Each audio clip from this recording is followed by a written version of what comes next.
அப்ரஹாவின் கர்வம் மண்ணோடு மண்ணானது. அந்த அழிவின் சாட்சியாய் ஒரு கருணை உதயமாகிறது. பாட்டனார் அப்துல் முத்தலிபின் நிழலில் உலகிற்கே அருள்கொடையானவர் அன்னை ஆமினாவின் வயிற்றில் சுமந்து வரப்படுகிறார். படைப்பவனின் வீட்டை அழிக்க வந்த படை அழிந்தது. அமைதியின் தூதர் பிறக்கப் போகும் நகரோ ஒளி பெற்றது. இருள் கலைந்தது. இதோ அகிலத்தின் அருள்கொடை உதயமானார். வாக்குறுதி நிறைவேறியது. பாரசீகத்தின் நெருப்பு அணைந்தது. மக்காவின் ஒளி உலகையே ஆட்கொண்டது. கருணையின் பிறப்பு,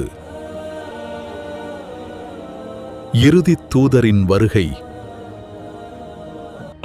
ஒரு மகத்தான குழந்தை பிறந்திருக்கிறது.